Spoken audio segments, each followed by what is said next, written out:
24 तास एक पाऊल पुढे।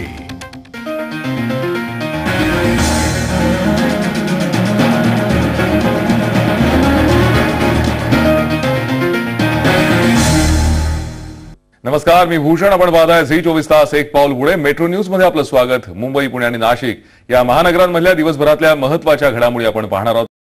निवडणुकीच्या मतदार यादीतील घोळ हा आपल्याकडे नवीन नाही। पुण्यात तर एकाच बंगल्यात 103 मतदार राहत असल्याची धक्कादायक नोंद करण्यात आली आहे। अर्थात हे सगळे बोगस मतदार असल्याचं वेगळं सांगण्याची गरज नाही। बाणेरमधील तो बहुचर्चित बंगला हाच आहे। याच बंगल्यामध्ये एकूण 30 कुटुंब राहतात। 16 आडनावांची ही कुटुंब आहेत आणि या कुटुंबांतील 103 जणांची नोंदणी मतदार यादीमध्ये करण्यात आली आहे। धक्कादायक बाब म्हणजे यापैकी या बंगल्यामध्ये एकही जण राहत नाही।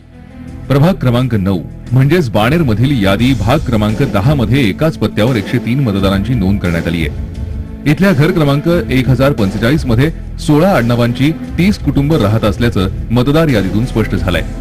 मात्र प्रत्यक्ष परिस्थिती वेगळी आहे। हा बंगला एकाच मालकाचा असून ते देखील मुंबईत राहतात। याचाच अर्थ मतदार यादीमध्ये समाविष्ट करण्यात आलेली नावं ही बोगस मतदारांची आहेत। कुठल्याही प्रकारच्या सबळ पुराव्याशिवाय किंवा खोट्या पुराव्यांच्या आधारावर ही नोंदणी करण्यात आली आहे। धक्कादायक बाब म्हणजे केवळ हीच 103 नावं नाही, तर या प्रभागांमध्ये सुमारे 4.5 ते 5.5 हजार बोगस मतदार घुसडण्यात आल्याचं सांगण्यात येत आहे। या बंगल्याची टॅक्स पावती आहे। याच वर्षामध्ये बघितलं, या बंगल्यात आता कोणीही राहिला नाही, तरी सुद्धा या बंगल्यामध्ये 103 लोकांची वोटर लिस्टची नावे आहेत। त्यांना फोटो नाही, त्यांचे कुठलेही सबळ पुरावे राहायचे नाही, या ठिकाणी नाहीयेत। मतदार नोंदणीमध्ये हा कॉन्क्रीट एव्हिडन्स रेसिडेन्सचा घेतलेला गेलेला नाहीये। त्यामुळे हे सर्व मतदार यादीमधून वगळण्यात यावे। तसेच ज्या नोंदणी अधिकाऱ्यांनी हे नावं त्या पद्धतीने प्रूफ नसताना घातली, त्यांच्यावर सस्पेन्शन निलंबनाची कारवाई करण्यात यावी, अशी आम्ही सर्वपक्षीय मागणी करतो। मतदार यादीतील या घोळाच्या विरोधात या ठिकाणचे राष्ट्रवादीसह सर्व पक्ष एकत्र आलेत। संबंधित यंत्रणांकडे पाठपुरावा करूनही यादीमध्ये सुधारणा होत नसल्याचा त्यांचा आरोप आहे। या समस्येवर निवडणूक आयोगाकडेही काहीच उत्तर नाहीये।